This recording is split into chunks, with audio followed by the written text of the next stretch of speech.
Hey, Milton, Presbyterian Church, members and friends, and all others who are tuning into this video, thank you for coming.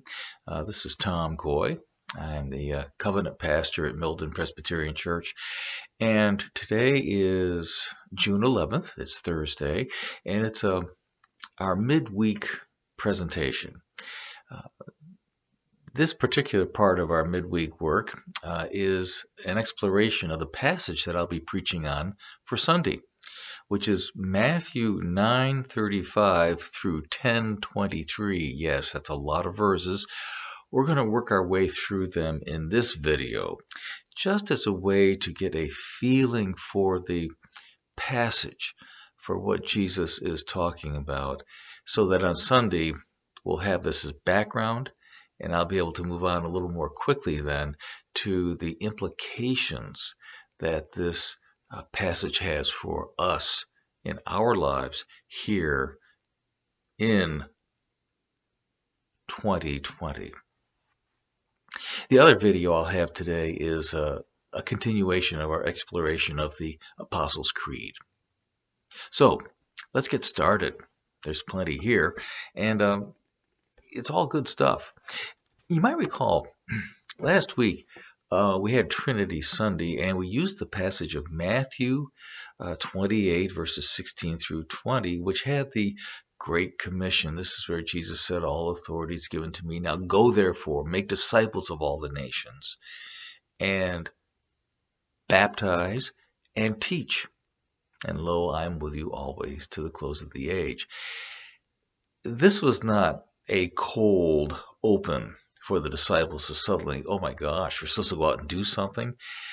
Actually, earlier in the Gospel of Matthew, Jesus has them go out on a practice mission where he encourages them to go village to village and to do some of the things that Jesus did, to proclaim the gospel and to heal people of diseases and to do all these things.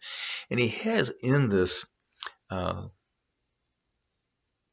in these instructions in chapter 9 and 10, he has in these instructions a lot of practical tips. And it's all in the sense of getting them ready to do what they would do once Jesus was resurrected, once they received the Spirit, and once they began the big work of continuing the work of Jesus and spreading it throughout the world. There's a fundamental missionary dynamic in this that is well worth looking at, because it is part of our rhythm as a church. You know, we have many things we do in church with fellowship and education and worship, but we also have an outreach component where we do need to be sharing the good things that God has given us, and to help people understand why we do what we do and what motivates us. That's what mission work is all about. This is what outreach is about. It may be feeding the hungry, and it may be sharing the gospel. There's a lot that comes under the heading of mission. Well, let's get started.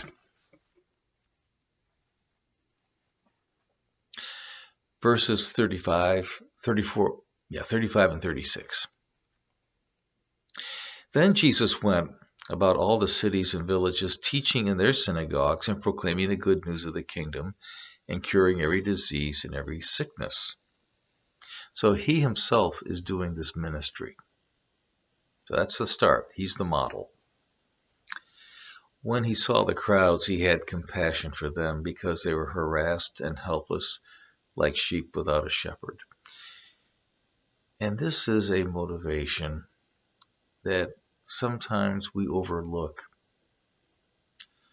That Jesus did what he did because he cared about people. And that care, that's a quality that sometimes gets lost in this hardened world of ours, where everything is so politicized these days and everything is so hardball and everybody questions everybody's motives. Why do we do what we do as people of faith? Because we care.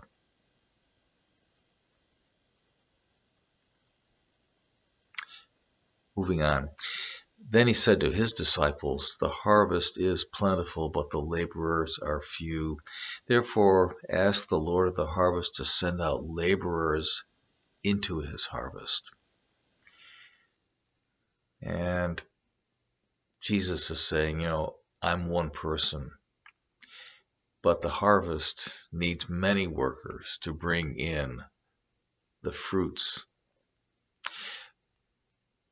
Some of you know I've been working in a vineyard lately, doing literally vineyard work. I've been out in the vineyard pruning vines around year round and also participating in harvest. I have a real feel for this idea about harvest. Yeah, you do need a lot of people, especially at harvest time, to bring in whatever the crop is.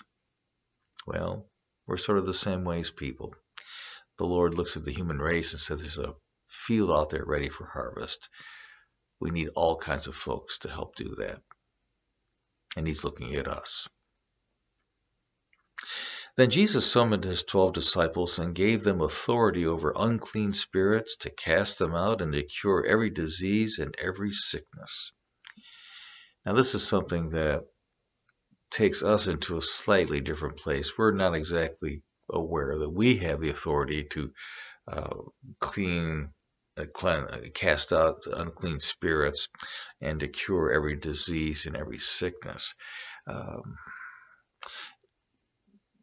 But in time, I think there is a very worthwhile exploration here to see how maybe indeed we have been given abilities along this line. But for the sake of our gospel narrative, let's move on and just keep that in mind, that Jesus empowered them to do the work that they needed to do. That's really the key thing here. He goes on in the next few verses to list the names of the disciples. So we'll skip over that. There were 12, of course. These 12 Jesus sent out with the following instructions. Go nowhere among the Gentiles and enter no town of the Samaritans, but go rather to the lost sheep of Israel. So this practice mission in Matthew was actually to go out first to only the Jews. By the time we get to the Great Commission at the end of Matthew, he is saying, go to all the world, make disciples of all the nations. So the scope expands at that point. But right now, for this practice run, just go to the people of Israel. As you go, proclaim the good news. The kingdom of heaven has come near. And that was his fundamental ministry theme. That was John the Baptist's theme. And that still is the theme we have. The kingdom of heaven is near. Cure the sick, raise the dead, cleanse the lepers, cast out demons. You receive payment? Give without payment. And then he goes on to say what they should take, which is not much.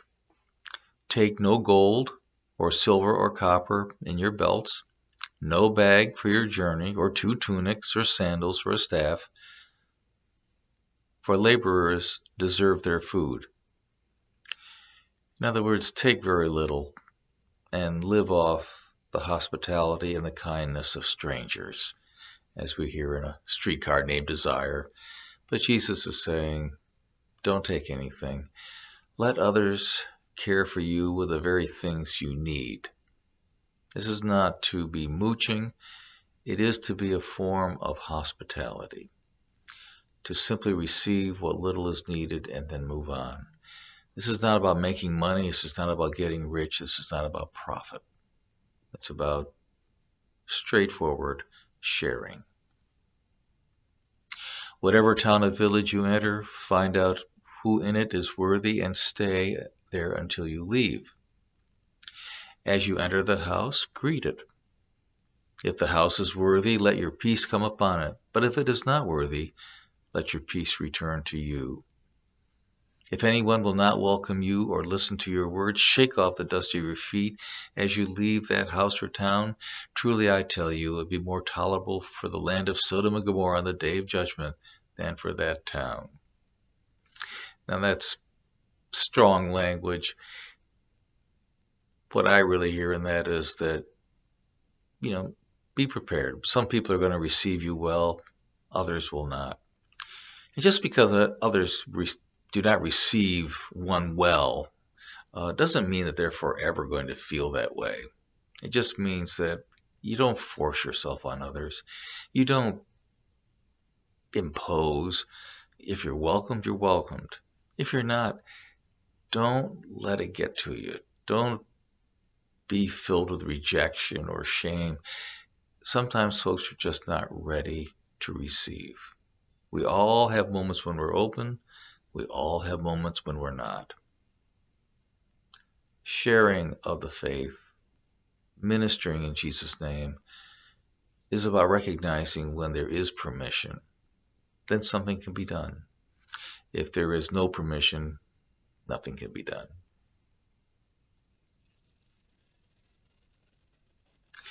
He then finishes out with a number of verses, again, that I will not go into at this point. I realize the time is getting a little long here. But it is a sign that when we have ministry, whether we're feeding the hungry or sharing the good news, there's going to be resistance. There'll be pushback. And that's to be understood and accepted. Jesus himself knew what pushback was like. In fact, they put him on a cross, the ultimate pushback. It doesn't mean it has to go that way, but he's saying simply be prepared for it. The world is a hard place, and sometimes it does not really want to be told good news. Be prepared for that. But also be prepared for when the world does want the good news. We need to always be ready and know that God will help us share the good news. God will help us do the right thing. Rely on the Spirit. Well, that's for now. I hope this is a helpful introduction into that passage. I encourage you to go ahead and read it, study it on your own. Think about it, pray about it.